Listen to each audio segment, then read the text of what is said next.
Nem egész egy hónapja, hogy megérkezett az idei év Call of Duty játéka, a Black Ops 6. De már is megkapjuk a teljes Warzone integrációt is a játékba. Az idei év újdonsága az Omni Movement, az Area 99 nevezetű új Resurgence moddal debutál a free-to-play részben.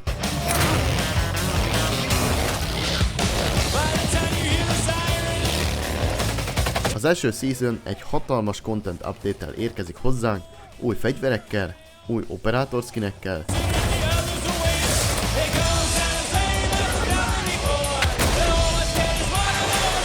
és egy rakás új feature-rel is, mint Warzone-ban, mint multiplayerben.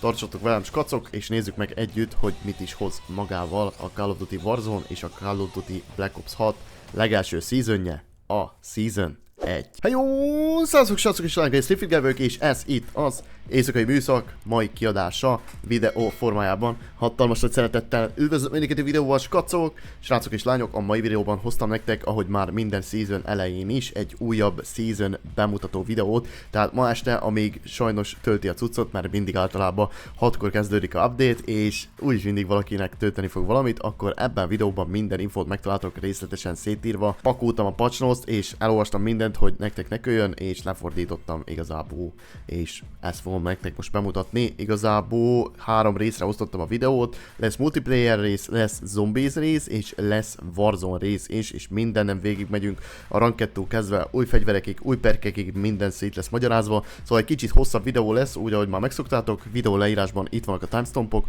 ott megtaláljátok igazából azt a részt, ami nektek érdekes lehet. Tehát, hogyha valakit a multiplayer érdekel, akkor megnézi csak a multit, valakit a zombies érdekel, csak megnézi a zombit, ha valakit pedig a Warzone érdekel, akkor megnézi a Warzone-t.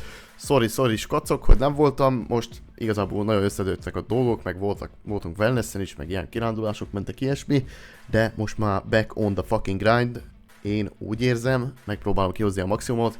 Nem biztos, hogy lesz heti 3 videó, de heti 2 videó tutira menni fog, és a legfrissebb meta loadoutokkal várlak benneteket, ami érdekesen fog alakulni, mert most már benne lesz a játékban 157, vagy 177 fegyver, mivel MV2, MV3 és Black Ops fegyverek is benne lesznek a játékba, és lesz bele 2 meta. Szóval erről már láttam kommenteket is, aminek teljes mértékben igazat adok, mert akkor minek vannak benne a fegyverek, hogyha nincs balansz, és a többi fegyver nem is sebez. Szóval mindegy, meglássuk, hogy a Season 1-je ez változik, vagy ugyanolyan marad, ahogy eddig is szokott lenni, mikor ilyen bazi nagy, huge, új Call of Duty content update jön, szóval nem is húzom tovább, skacok.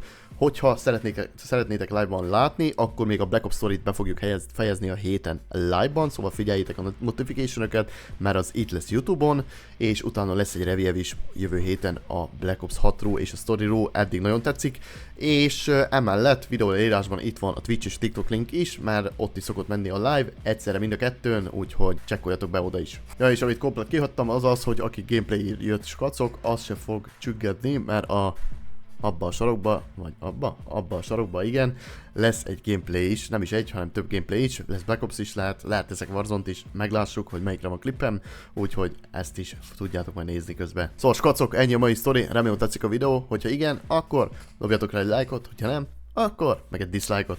És srácok, ne felejtjétek el, hogy még nagyon sokan nem vagyok feliratkozva a csatornára, úgyhogy csapjatok oda a subscribe gombnak is, ha nem szeretnétek lemaradni a következő Slimfit Guy tartalmakról sem. Ennyi a sztori, én Slimfit voltam, talán a következőben, lehetek jó. Szóval skacok, már a jól megszokott módon fogjuk kezdeni az egész sztorit. Először is igazából megyünk végig a multiplayeren, hogy mik azok a update-ek, amik érkeznek a multiplayerre. Igazából 5 darab új mapot kapunk, ez lesz seasononként, vagyis hogy seasonben érkező map, és launchnál is elérhető map, és 6. pedig megkapjuk a Nuketown, tehát a fan favorite Nuketown, ami igazából a Black Ops-ok shipmentje nevezető mapot Holiday verzióba, tehát ilyen karácsonyi verzióba fogjuk megkapni ezt a mapot, úgyhogy megyünk is, és akkor nézzük meg, hogy melyikek ezek a mapok. Első ilyen mapunk a Hideout nevű map, ez igazából egy a sztoriba is játszódó map rész, ahol el vannak bújva igazából a Black Ops rugók, és itt trénelik ki magukat, meg itt plánolják azt a támadásokat, amiket majd a Lutadzi, itt is írja is, a Lutadzi Crime Family, tehát a Lutadzi bűnszervezet ellen fognak elkövetni. Igazából ez egy tiszta új map, tehát 6v6 mapot kapunk, core játékmódokban, és egy medium size mapról van szó. A core játékmódokban mit kell érteni, hogyha fogom mondani most a továbbiakban, hogy core játékmód, az azt jelenti, hogy Team Deathmatch, Kill Confirmed, Domination és Hardpoint például ezek a core játékmódok. Második mapunk, srácok, a Hellroom nevezetű map, ami egy kis mapnak bizonyul. Én így overallból úgy nézem, hogy lehet, hogy lesz akkora, mint a Shipment, sőt, szerintem még egy kicsivel nagyobb is, mint a Shipment, és igazából a Lutadzi családnak ez egy ilyen kiállító terme, tehát itt a kiállító teremben fogunk majd látni különféle ilyen műalkotásokat, vannak modernkori, meg ókori műalkotások is. 2v2-es és 6v6-os verzióban is elérhető lesz strike módokon ez a map. Harmadik mapunk az Extraction nevezetű map, srácok, ez egy medium size map, szintén core játék módokra, 6v6 launchnál már elérhető. Az Extraction az igazából Avalonba egy ilyen turista indulóhely, mondjam így, itt látni is, hogy itt vannak a helik, meg a helipedek, azért, mert innen lehet igazából Avalon fölött ilyen helipedes kirándulásokat nyerni, és hát mivel Extraction, tehát akarjuk, hogy kihozzanak minket, ezért itt látható a heli, és a heli mellett fog menni egy flare is, úgymond, de ez sima, easy 6v6 core map lesz. Megkapjuk a Hacienda nevű mapot is, szintén 6v6 core játékmódokban, és ez egy medium sized map, és itt írja, hogy remaster, igen, mert a OG kodosok ismerhetik már, hogy Black Ops 4-ben is benne volt ez a map, ez igazából egy mansion, tehát egy villa, ahol különféle ilyen területeken tudunk majd megküzdeni a ellenfelekkel, a nagy luxusokban, gondolom valamelyik bűnszervezetnek a fő hadiszállása. Jön a Rocket nevezetű map is, ez már csak mid-seasonben, szintén strike és 2v2 vagy 6v6 játékmódokra, small size mapról van szó, ez igazából a Lutadzi családnak a pénzmosodája, úgymond, ez benne volt a sztoriba is. Itt láthatók a festmények, vannak aranyrudak, egyszerűen mindent megtalálunk, ami ahol szükséges, hogy egy kis pénzmosást lehessen nyomatni. És végül, de nem utolsó sorban, a Nuketown Holiday szintén mid-seasonben érkezik, majd gondolom Mikulás körül rakják be, és akkor orba szájból mehet majd a Nuketown 6v6 core játékmódokba, szerintem a Nuketown már mindenki ismeri, ez most a OG Black Ops 1-es verziója magának a mapnak, tehát azért a fejlesztők így is kecsegtetni akartak azoknak, akik még nem játszottak a OG öreg mappa, hogy betesszük akkor ide, és akkor próbáljátok ki, nézzétek meg, milyen volt a legelső Black Ops-os Nuketown map, és igazából a camo grinderek, akik még nem nyomták orba szájba a kamózást, azoknak is akkor így a karácsonyi szünetre egy jó kis pluszt fog adni, mert Nuketownon azért elég jól lehet kamózni, meg mivel benn van a playlist, tudod, hogy mindig ugyanaz a map, tudod kifigyelni a spotokat, spawnokat, mindent, és aztán easybe lehet húzni a kamókat. Megyünk rá a multiplayer játékmódokra, srácok, igazából 2 játékmód lesz, egyik az tiszta új, a másik pedig már egy ismert játékmód, úgyhogy annyira sok játékmódot nem kapunk, de szerintem így is brutál jól meg van pakolva a multi, szóval aki akar játszani, az fog tudni játszani, fog tudni találni mit játszani. És igazából a ranszak az arról szól, hogy vannak loot crate-ek, tehát dobozok vannak a mapokon, különféle mapokon fog játszódni, és hogyha lootolod azokat a crate-eket, akkor ez a fő célja amúgy a játéknak, ennek a játékmódnak, akkor dobál gold bárokat, tehát aranyrudakat dobál ki neked, és a aranyrudat, hogyha fölveszed, akkor azt vissza kell vinned a főhadiszállásodra, amin van egy ilyen stash. Gondolom lesz egy ilyen point, ahol lesz egy rakás aranycucc, meg ilyenek, és akkor oda kell befutni, és leadni a goldbárokat, és az a team győz, aki igazából leghamarabb eléri a maximum stash-t. És vigyázni kell, mert a stash rabolható. Tehát, hogyha valamelyik ellenfél annyira ügyes, hogy áttör majdnem mindenkin, és fölkapja a 10 stash-etekből, nem tudom, egy részt, vagy mindet, nem tudom, akkor, és hogy visszaviszi, akkor igazából nagy előnyt tud szerezni a saját csapatának. Ez egy kicsit ilyen Capture the Flag beütése van. És a másik játékmód pedig a Prop Hound.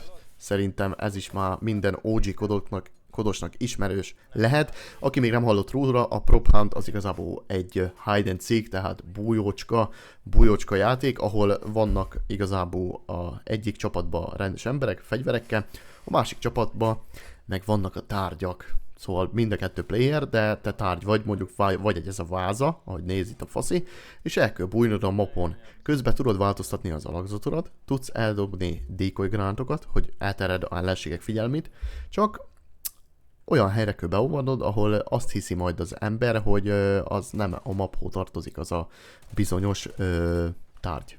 Mint például ez a kakukusóra a semmi közepén.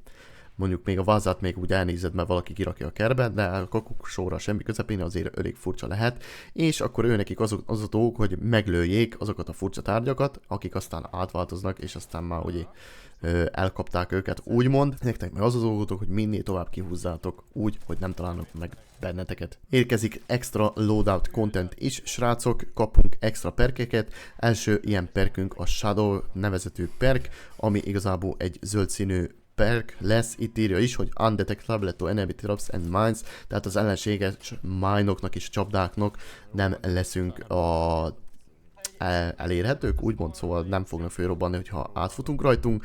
Másik ilyen a Shrapnel nevezetű radar. A Shrapnel nevezető radar, az csak igazából annyit tesz majd nekünk, ez egy kékszínű perk, hogyha blast damage-et küldünk egy enemire, például, hogyha fölrobban mellette egy gránát és sebzi őt, de nem hal meg, akkor egy bizonyos ideig kijelzi a mapon a helyzetét, a lokációját, tehát fogjuk tudni, hogy pontosan hol áll a bizonyos ellenség.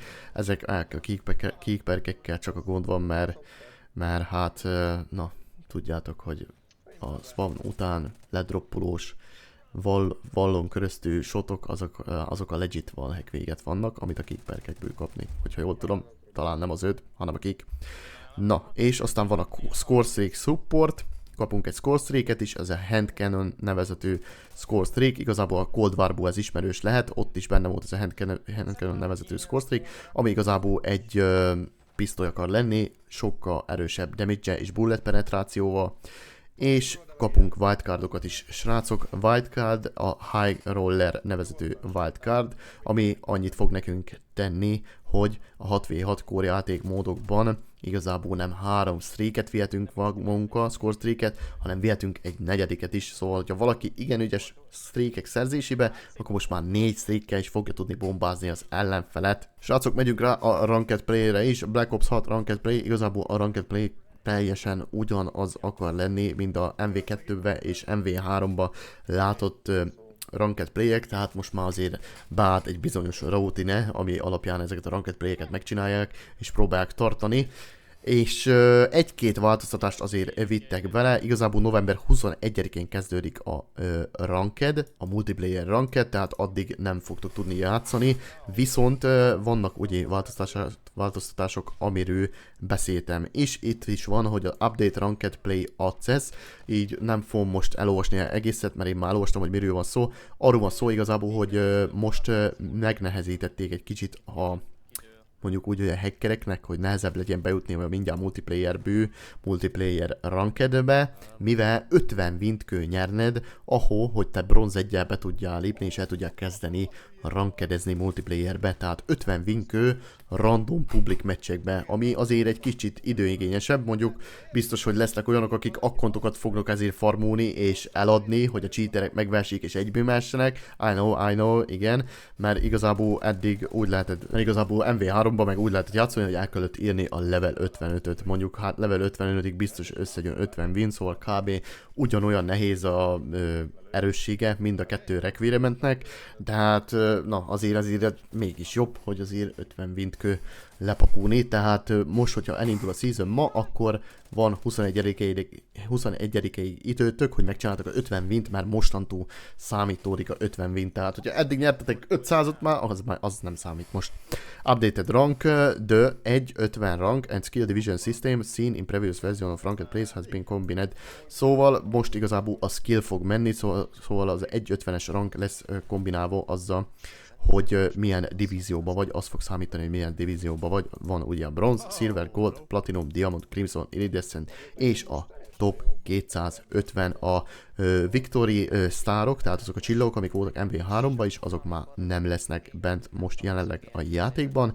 Esher azt írja, hogy az ugyanúgy marad, Esert kell farmolni, ahogy például bronzból, goldba vagy silverbe jussál, az minden úgy marad. New feature, map and mode veto, ez a rész igazából arról szól, hogy minden ranked match elején lesz 3 darab map és játékmód kombináció, tehát például egyik map ez a játékmód, másik map ez a játékmód, harmadik map ez a játékmód, és akkor lehet szavazni, ti is szavazhattok, és az ellenfél csapata is szavazhat, hogy melyiket akarjátok, ugye, és amire a legtöbb vote érkezik majd, amelyik mapra, az a map lesz igazából játszva.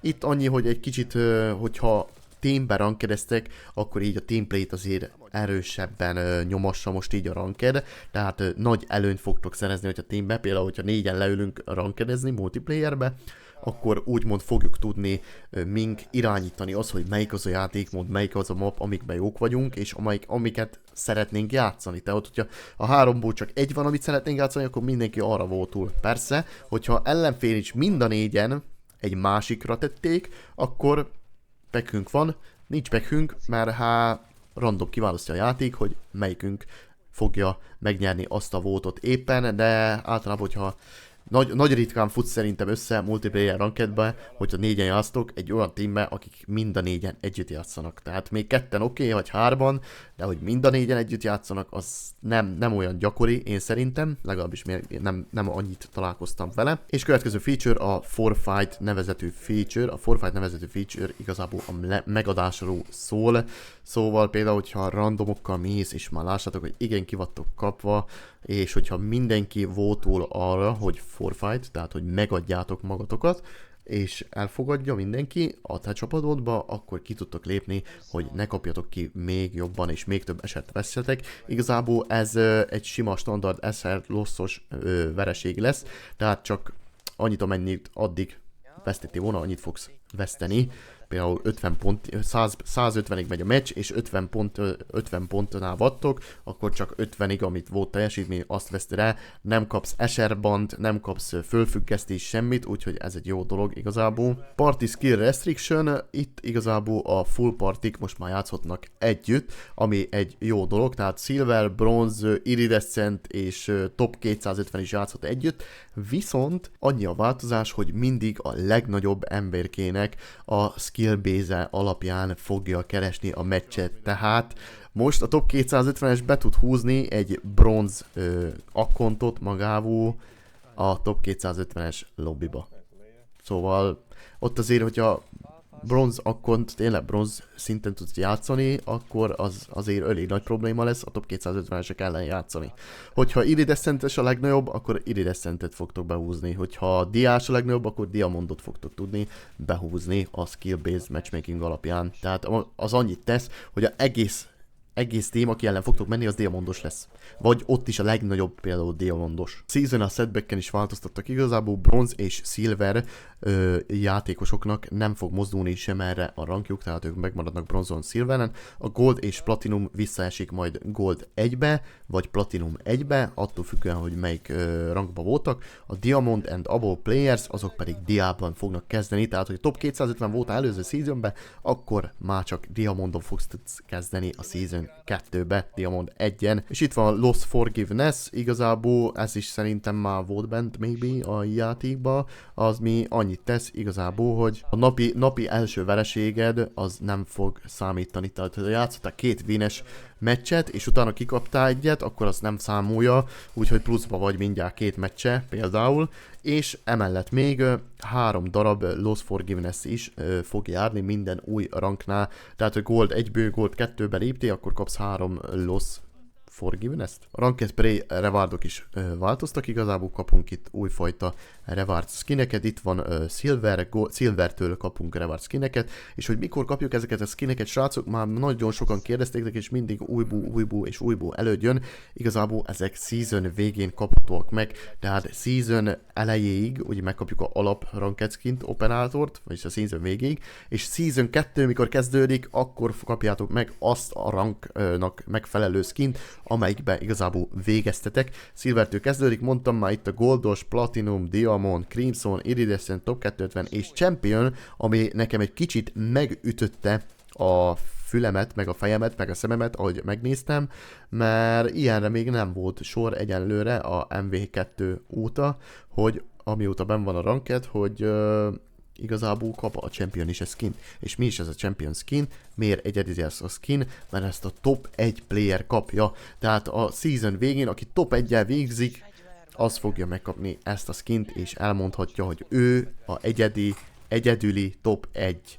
Gondolom ez a skin aztán szintén seasonönként valahogy fog egy kicsit változni, hogy azért nem mindig ugyanazok az emberek rohangáljanak ugyanolyan skinnel, érted? Hanem legyen egy kis motiváció benne, szóval egy egyedi skint kapsz, hogyha te vagy a top 1. Emellett még lesznek win challenge-ek is, tehát különböző skineket és blueprinteket húzhatunk be igazából, meg calling cardokat, charmokat, mindent szokás szerint, ahogy győzünk majd és vinelünk, és rank skinek is lesznek, amit már itt meg is mondtam, hogy home and away, igazából azt mind a kettőt megkapjuk, hogy tudjunk vele a rankedban játszani. Seasonal rewardok is lesznek, szintén Season 1-es, Black Ops 6-os, például calling card, charm és ezekhez hasonlók, és most már annyit még ideírtak, hogy a weapon buildek azok átvihetők, tehát hogyha most itt megcsinálunk rankedbe egy weapon buildet, akkor azt ugyanúgy fogjuk tudni hozzá egy zombiesba is, ugyanúgy fogjuk tudni multiplayerbe is használni, és Warzone-ba is használni, mert igazából, hogyha elmented a blueprintet, fogod tudni látni mindegyik verziójába a játéknak. Megyünk rá a Zombies-ra, skacok, Zombies Season 1 Content Teaser, ez igazából egy teaser most, ami ide is le van írva, és nem sok mindent kapunk most a Zombies-zal, hiszen a Zombies viszi tovább a prémet, ugyanúgy, ahogy MV3-ba is vitte, tehát mindig season közepén érkezik a Zombies frissítés, és ez most sincs másképp, igazából season közepén fogunk egy nagyobb Zombies frissítést kapni, azért egy-két hintet elnyomtak, és most már a launchnál, most igazából megkapunk egy Liberty Falls és Terminus Directed Mode nevezetű módot, ami igazából arról szól, hogy konkrétan ki vannak jelölve ezeken a mapokon a objektívek, amikre mennünk kő, és a sztori a lényeg, tehát 15 kör tudunk lejátszani ebbe maximálisan, gondolom aztán 15-nél eldönthessük, hogy exfillelünk, vagy még farmolunk tovább, I don't know,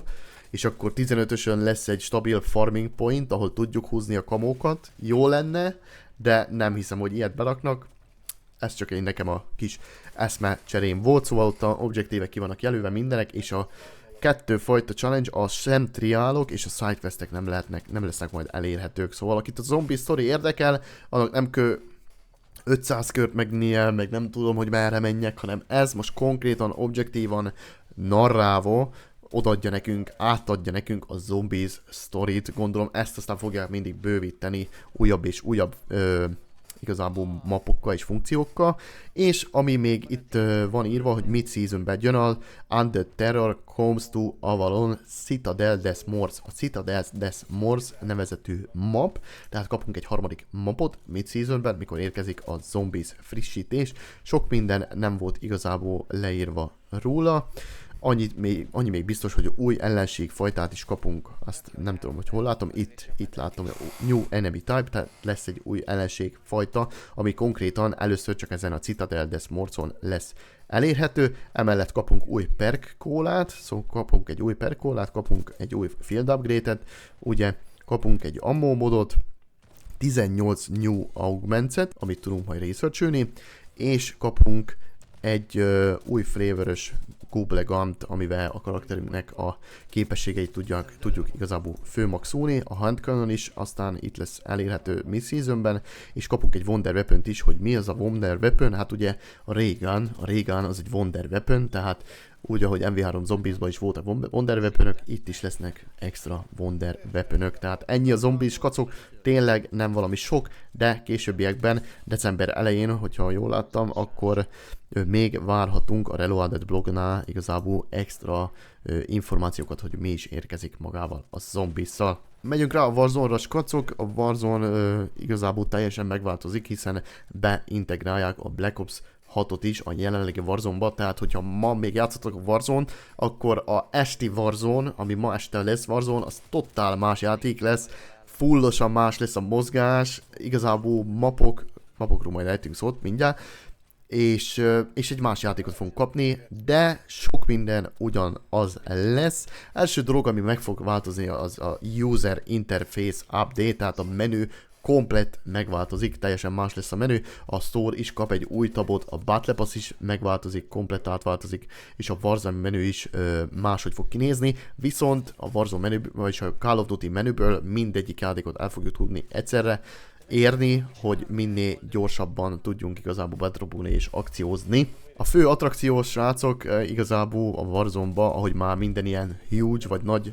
content update-nél megszokott, az igazából az új map lesz, és ez nem más, mint az Area 99 nevezetű map. A Area 99 nevezetű mapról csak így mellékes infóba, hogy Nevadából található, pár mérföldre az originál Nuketown Test Site 2 van ez a map, és igazából arra szolgált ez a úgymond ilyen reaktor rész, hogy a radiációt minél nagyobbra növeljék. Ezeket tesztelték itt, és a 1950-es években építette igazából a kormány, az amerikai kormány, de viszont aztán történt egy hatalmas reaktor folyás, tehát megrepett a reaktor, és már veszélyes volt itt dolgozni, tehát aztán kimenekítettek mindenkit, és lezárták egész tesztsite-ot, viszont mi most esélyt kapunk rá, hogy bedropuljunk és körbenézzük Warzone-ban. Srácok, itt vannak a fő poék, most ezt így gyorsan végigfutogatom, hogy igazából hogy néz ki. A map size-nak én azt mondanám, hogy kb.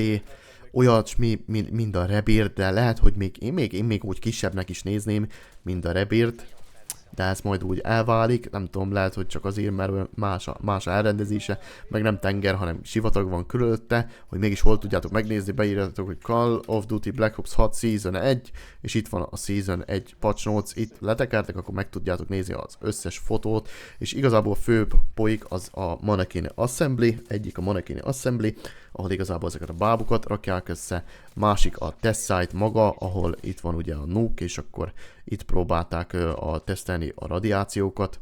Harmadik igazából a bunker. A bunkerba mentek a planningok, gondolom, hogy mi hogyan lesz. Negyedik ez a reaktor, ugye. Itt látni is valami reaktorfolyadékot, remélem, hogy ha beleugrok, akkor nem fog meghalni. Majd kipróbáljuk. Cooling Towers, ugye ez hűtötte magát a reaktort. Aztán a Warehouse, ez kicsit úgy néz ki, mint egy kisebb superstore amúgy, jó sztori, illetve szerintem tuti sokat fog droppulni, mert kicsit olyan control feelingje van, control center feelingje Rebirthről, úgyhogy szerintem ez lesz majd a high drop zone nekem, ide fog droppulni. Manufacturing Factory, itt készítették ugye a cuccokat, amik ehhez voltak szükségesek, ezekhez a tesztekhez. Loading Bay, ugye itt rakották, hát nem hajókra, de kamionokra a elszállítandó vagy bejövendő sztorikat, és mi a fasz? Lesz egy ház a levegőbe? Mi a fasz? Lesz egy ház a levegőbe. Hát ez epic. Hát, hogyha arra is rá lehet menni, akkor ez huge. Nuketown Shipping, itt szintén a izét irányították, a shipmenteket irányították. POC, gondolom ebben raktak a itt dolgozó emberkék, és akkor itt is lehet majd hatalmasokat kempelni, tuti egy-két snipot innen fogunk elkapni killkamba. És most menjünk rá, srácok, nagyon sok leak volt arról, hogy Area 99 lesz csak bent, és csak azzal fogunk tudni játszani, de persze nem így van, tehát a fejlesztők azért megpróbálnak mindenkinek kedvére tenni. Urzikistán is visszatér már launchnál, tehát minden ugyanaz lesz, mint eddig, viszont annyit elárultak a fejlesztők, hogy ez még az első 1-2 season-ös Urzikstan lesz, tehát ott még a Popov Power Plant nincs fölrobbantva, és van a bunker accessok se léteznek, tehát egy alap Urzikstant mapot kapunk, amit megspékelnek azzal, hogy tiszta új movemente, tiszta új más mozgású, más fegyverekkel, más lootokkal játszhatunk majd végig. Emellett Rebirth is visszatér, szintén launchnál, tehát Reshoot itt is fogunk tudni játszani, de mondom, új movemente, tehát mindenki röpködni, hasalni, fejelni, minden lófasz fog. Kurva nagy káosz lesz szerintem, de már nagyon várom, hogy mit lehet majd kihozni belőle. Meg tovább a játékmódokra, skacok, Returning Modes and Features. Ahogy már mondtam, Urzikstánon a Battle Royale fog pörögni, tehát azt pörgethessük. 120 playeres Battle Royale fog pörögni Urzikstánon. Reshoot módok játszhatók lesznek Area 99-en és Rebirth Islanden, Solo, Duo, Trio és Quadsban, 44, 44, 45, tehát trióban 45, egyet több ember ugye, és 44 Quadsban playerre játszhatunk, tehát Fortune Skip úgy néz ki, nincs ideírva, de úgy néz ki, hogy akkor kikerült most a szórásból, és 99-es Area, tehát új map, és Rebirth Islandet fogunk tudni játszani. A Plunder nagy szerelmesei is örülhetnek, hiszen Urzikstanra az új Omni Movemente és a új loot szisztémmel bekerül igazából launchnál mindjárt a Plunder is, tehát Plundert nagyon sokan szeretik azért, mert sok XP-t lehet farmolni, hogyha csinálod a objektívet, és futsz és szeded össze a manikat, és szerintem ez nagyon jó is fegyver XP-zésre, úgyhogy erről is majd lesz egy guide a későbbiekben, és még igazából eszetlen gyilkolás véget is szeretik emberek, mert csak bedrop pulsz, és próbálgathatod a fegyvereket, húzhatod a kamókat, szóval nem egy ismerősöm is van, aki Plunderba húzták ki a kamókat a fegyverekre, bár egy kicsit nehezebb, de azért az már nagy tiszteletre méltó dolog. Srácok, érkezik a Warzone Ranked Play is mid-seasonben, tehát season közepén fog elindulni a Season 1 Reloaded-nél, december elején fog elindulni a Warzone Ranked Play. Erről még egyenlőre nem árultak el több dolgot, annyi biztos, hogy nagy map lesz, itt látható is a háttérben, hogy Urzikstanról van szó, és az is biztos, hogy Battle Royale lesz, de hogy Trio, Quads, vagy Duo, vagy Solo, az még mindig nincs eldöntve. Én legalábbis ahogy láttam, meg lékeken sem láttam mást, úgyhogy kíváncsian várom, hogy mit fognak majd kihozni belőle. December elején még kapunk majd egy-két információt ezzel kapcsolatban, hogy mégis mi is lesz a ranked sorsa. Új cinematikok is érkeznek, srácok. Igazából a cinematikok azok a sztorik, amikor kezdődik a játék és úgy megy a röpülő, ugye, és felsorolja az összes karaktert, hogy ki kicsoda meg ilyenek. Vagy például, hogyha exfilleltek és mentek fel a helivel, az is másfajta lesz. A Gulagban, hogyha meghaltok Battle Royale-ba és bekerültek a Gulagba, ott is van egy cinematik, az is másfajta lesz. És ami fő sztori, ami nagyon meglepett és érdekes lesz, és tudja, hogy vicces jelentek fognak kijönni vele, az a Winner's Circle, tehát cirkle. Tehát mikor nyertek, vagy valaki nyer, akkor a meccs végén különböző emotokat fogtok tudni csinálni, úgy, ahogy multiplayerben is. Hogyha ezt a Warzone Story-ra csinálják meg, akkor szerintem biztos lesznek egy-két vicces emotok, amik majd megeszik a ellenfeleknek a agyát, hogy nem ők nyertek, és tuti, hogy lehet majd emotokat is venni, hogy még csak úgy is odadörgüljük a enemiknek, hogy baszki, nem ti nyertetek, hanem mink. Loadout és weapon integrációk, igazából ez már launchnál kerül be, tehát annyiról szól igazából, hogy a Warzone loadout is komplet át van csinálva, 10 darab custom loadoutot csinálhatunk. Lehet egy primary fegyverünk, ezt itt láthatsátok is, lehet egy secondary fegyverünk, lehet egy melee fegyverünk is, tehát melee fegyver most már külön lesz, nem úgy fogjuk tudni fölvenni, mint kés ide a pisztoly helyére, hanem külön melee fegyvert is fogunk tudni vinni magunkkal, és úgy tudjuk használni, hogyha hosszan nyomjuk igazából a mélét. Lesz egy taktikálunk, egy letálunk, ez már megszokott, 3 darab perkünk, srácok, és lesz egy wildcardunk is, tehát 3 perk mellé még egy wildcardot is fogunk tudni bevinni magunk mellé a loadoutunk. Itt még azért szétírja, hogy a primary weaponok, ugye a AR-ek, Battle Rifle, SMG, Shotty, LMG, Marksman, Sniper és a melee, ezek primary fegyverek, secondaryeknak a pisztolyok és a launcherek vihetők be, ugyanis aztán ezt tudjuk kombinálni a overkill-le, hogy 2 primary-t viszünk magunkkal. A melee weaponok, azt már mondtam, hogy a right thumbstick on controller, vagy a melee-t nyomjuk hosszan. Firing Range-et is kapunk, ahol kipróbálhassuk, hogy igazából a buildeket, amiket összeraktunk, hogy melyik a jobb nekünk. Global Weapon Builds, ami azt jelenti, hogy ha Warzone-ba összerakunk egy fegyvert, ezt már mondtam is előbb is szerintem, akkor azt fogjuk tudni használni ugyanazt a összerakott loadoutot zombiesban, multiplayerben, és vice versa, tehát fordítva is, ugyanígy ez elérhető lesz. Itt, hogyha valakit érdekel, srácok, akkor itt látható a fegyvereknek a listája, ezt kicsit lassan átgörgetem. Itt van ugye, hogy MV2-es, MV3-as, Black Ops 6-os és összesen mennyi fegyver van, tehát most launchnál összesen ennyi AR lesz bent, ennyi Butler Rifle lesz bent, ennyi SMG lesz bent, és így tovább, és így tovább, és itt van így szétírva mindegyikre. Szóval összesen, hogyha jól látom, akkor 177 fegyvernek kőben lennie, itt is van. 177 fegyver lesz benn, és már látom is a kommenteket a Facebook csoportokban, hogy és abból lesz 2 meta, igen, ez amúgy így szokott lenni, sajnos, hogy a 177 fegyver minek van be, hogyha 2 csak meta. Remélem, hogy most már fölébred a Call of Duty, és elkezdenek egy kicsit balancot vinni ebbe a ne mindig ugyanazt a 2 fegyvert, ami a legújabb 2 fegyver legyen használva, és mindenki csak azt ranulja, hogyha benn van például 177 fegyver, és valakinek egy rakás skinje is van rá például, de hiába használja, mert csak csikizé ellenfelet vele. Itt láthatók, srácok, a taktikálok, amik elérhetők lesznek. Igazából ez általában ugyanaz, ami szokott lenni. Neurogas talán egy új sztori, ami miből van? A multiplayerből, de emellett megtalálható Flashy, Smoke, Snapshot Grenade, Concussion, ugye a Stun, Shock Granát, Decoy, Steam Shot és Spike kamera is itt a taktikálokban. Letálokban is kb. Ugyanaz a sztori, annyi, hogy került be ugye a Combat Axe nevezetű fegyver, ami igazából a Throwing Knife Black Ops-os verziója.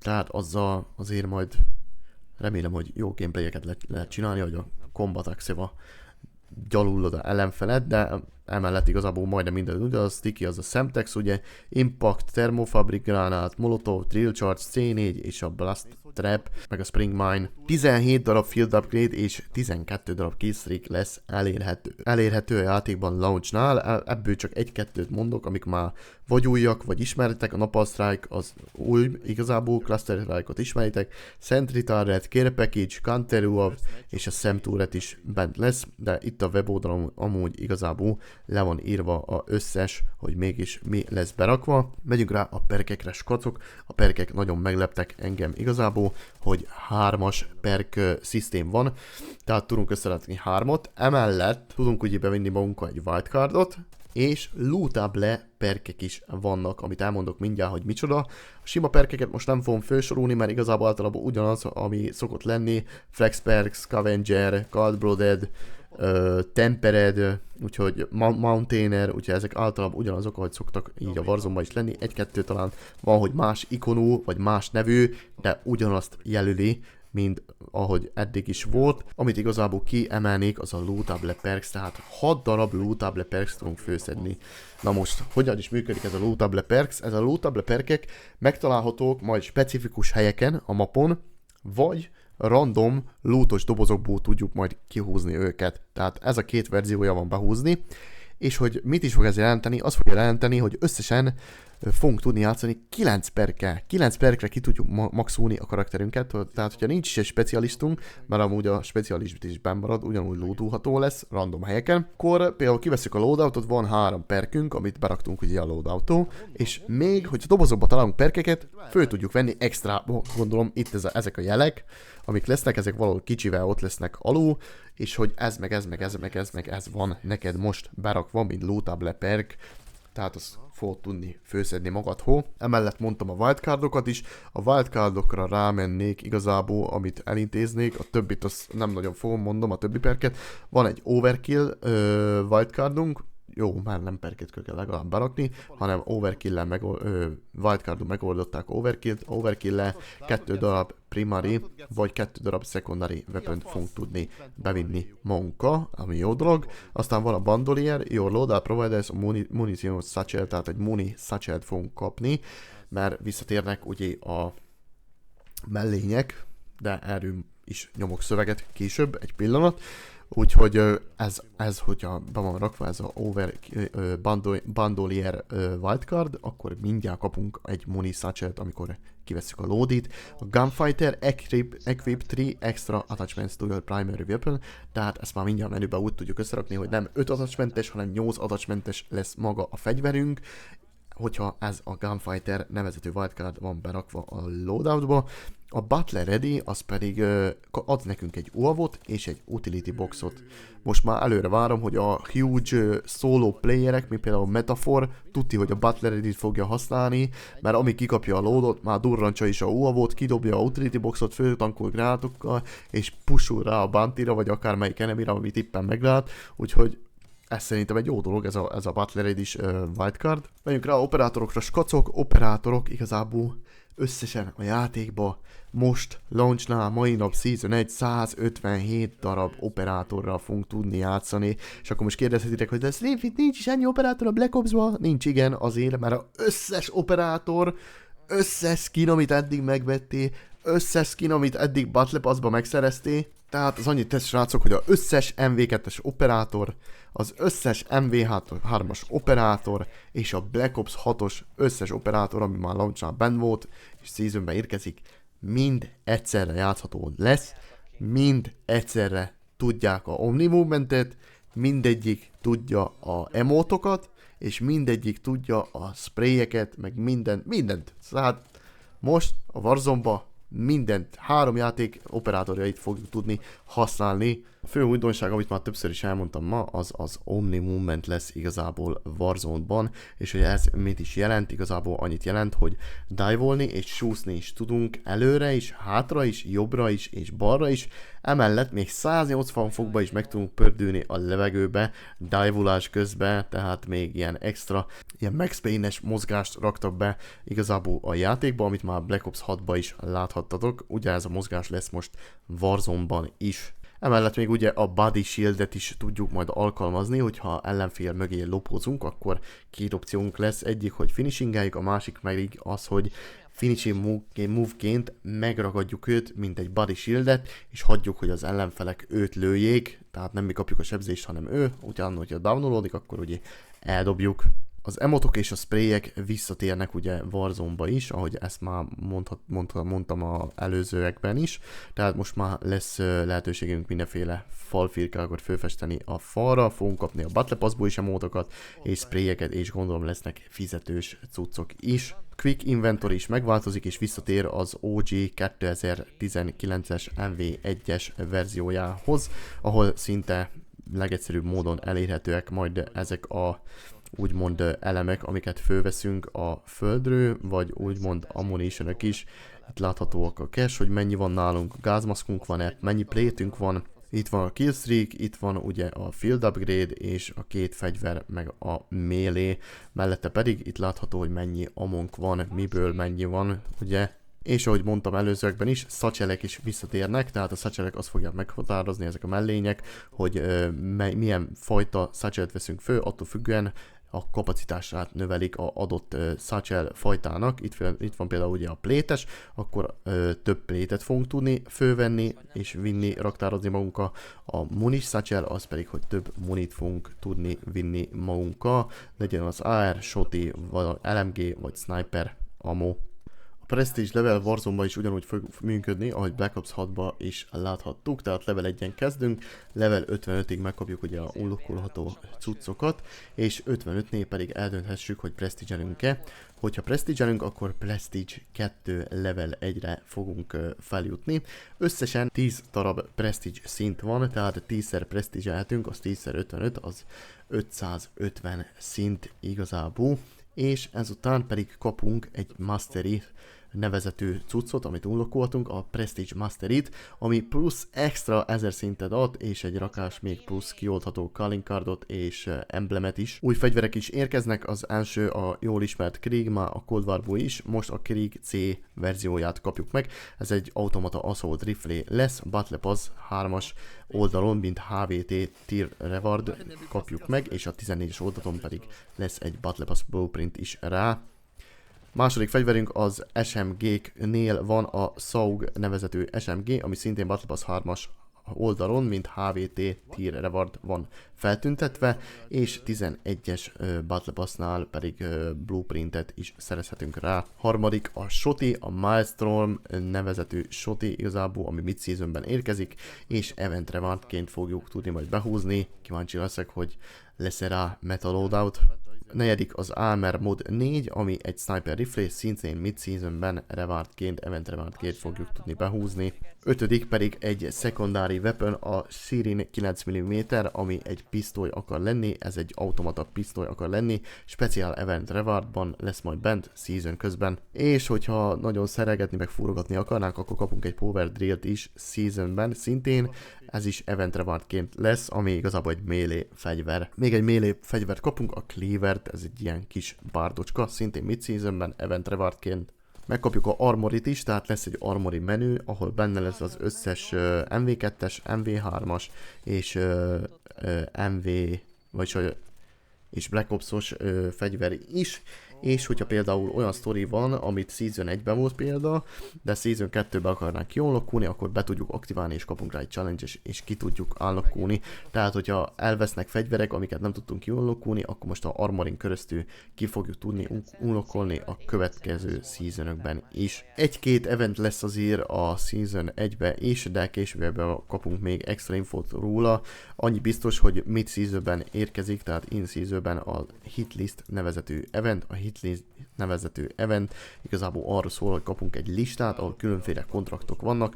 Itt láthatjátok, hogy itt fogjuk tudni kihozni ezt a új kis pisztolyt, és a melee fegyvert is biztosan, és aztán akkor ezeknél a kontraktokban a teljesítésénél, akkor utána kaphatunk, unlockolhatunk igazából mindenféle kozmetikot, calling cardot, emblemet, charmot, ilyeneket. A Battle Pass is megváltozni vélik. Annyi lesz a legnagyobb változás benne, ami látni lehet, hogy ilyen könyv verziójúra van megcsinálva, tehát itt fogunk tudni oldalra menni, jobbra menni, és mint könyvecske fogunk tudni menni, és ami még változik az annyi, hogy mindegyik oldalon lesz aztán egy HVT reward, egy High Tier reward, tehát egy komolyabb reward, mint a többi, ami jobban néz ki, úgymond, én szerintem. Tehát lesz összesen 6 ilyen kis rewardunk, amit unlockolni kell, és aztán kapjuk meg a HVT rewardot, hogyha mind a 6-ot unlockoltuk. A Battle Pass tokeneket azt itt láthassátok oda, itt lesznek a tokenek, persze lesz esélyünk arra is, hogy CP-ért tokent vásároljunk. A Season 1-es Battle Pass 110 unlockolható sztorival érkezik, tehát 110 cuccot tudunk unlockolni, Black Cell-nél ez 130-ra megy fő, igazából 2 ugye Free Base Weapons, a SAUG és a Krieg C, amit már mondtam, Sev Operatorra kapunk 4 skint igazából, és hogyha még pontos akarok lenni, akkor fogunk kapni ugye codpointokat is, amit visszafarmolhatunk, kozmetikokat, goblegamokat, operátor skineket, equipment skineket, szóval igazából nagyon sok mindennel érkezik a Battle Pass is. Érkezik a Black Cell Battle Pass is, ami 30 eurós felárban adja nekünk igazából extra cuccokat. Mik is ezek extra cuccok? Az igazából az 20 darab tier skip akar lenni, tehát 20 Battle Pass tier skipet kapunk, 1100 codpointot is azonnal, blueprintet kapunk egy AR-re, ami külön Black Ops-os blueprint, külön Black Ops-os, vagyis Black Cell-es finishing move, külön Black Cell-es clan tag, és egy Goliath nevezetű operátor, ami itt látható, ez a Goliath nevezetű operátor csak Black Cell-be exkluzívba elérhető. Itt vannak operátorok, Goliathot ugye mondtam, ez csak Black Cell-nél elérhető. Következő a Sev nevezetű operátor, aminek lesz Black Cell-es verziója és sima verzió is, hogy Sevet már ismerhessük a Black Ops Storyból is. Itt van a Replacer az igazából a Black Ops 4-ből ismert gonosz emberke, aminek lesz Black Cell-es verziója és sima verziója is. Megkapjuk a CDL operátorokat is, mint megvásárolható bundlet in seasonben, tehát a CDL Home and Away verzióját is. Új store offeringek is lesznek, a Replacert már mondtam, mert ez bundle-ba lesz bent. Kapunk valamilyen démonos Dragonic Forge nevezetű, Mastercraft nevezetű operátor skint is, ami nem tudom, nekem inkább olyan World of Warcraftra hasonlít, és kapunk blueprintet fegyverre, 2 fegyverre és egy SMG-re, egy AR-re. Jön a Tracer Pack, I Dead Mastercraft nevezetű Tracer Pack is, ahol ilyen zombi túlélő pacek van, és itt a Reaganból is látszik, meg ebből a XM4-ből is, hogy komplet zombis a egész sztori, tehát a zombi kedvelői ezt biztos szeretni fogják. És különböző másfajta operátor bundlek is érkeznek, ami nekem pozitívan hatott, hogy ezek extra bundlek legalább nem nagyon nyomják a Fortnite-ot. Tudom, hogy Season 1-ről van még csak szó, de örülök neki, hogy annyira nem pakulják tele Fortnite cucca mindjárt Season 1-jé. És igazából srácok, ennyi is lenne. Magáról a free-to-play-ről igazából nem írnak semmi konkrétat, hogy most akkor lesz free-to-play vagy nem lesz, és szerintem, hogy őszinte legyek, nem is lesz free-to-play, mivel maga a játék benne van a Microsoft Ultimate Game Pass-ba és a Xbox Ultimate Game Pass-ba is, aminek 15 euró a ára, ingyenesen játszható, emellett még akármennyi más játék is benne van ezekben a passzokban, tehát nem hiszem, hogy csak úgy adnának free weekendet a PS-eseknek, mert why, érted? Úgyhogy én mondjuk teljes áron vettem meg a játékot, mert a Battle.net-es verziót szeretem, de mindenki döntse magának, hogy igazából melyik verziót szereti, és akkor azt vegye meg. Annyit mondhatok, hogy aki még nem játszott a játékkal, és érdekelni őtet, biztos, hogy a 15 eurót annyit megír, hogy legalább egy hónapig kipróbálja, és aztán eldöntheti, hogy akarja folytatni azt a paszt, vagy megveszi teljes áron a játékot. Annyit mondanék, hogy szerintem most teljes áron kurva jó, úgyhogy content-wise totál tele van pakulva, és teljes áron is megéri szerintem a pénzét, nem úgy, mint anno MV3-nál volt, sok olyat hallottunk, hogy baszki, hát most ez csak egy DLC. Na, ez nem csak egy DLC, ez egy komplet jó új játék, ami nekem nagyon tetszik, de szerintem próbáljátok ki, és mindenki döntse el magának. Srácok, kívánok sok killt, sok wint, és nagyon-nagyon-nagyon sok boldog pillanatot a Warzone-ban nektek. Tali a csatatéren, így a Season 1-en, lehetek jók.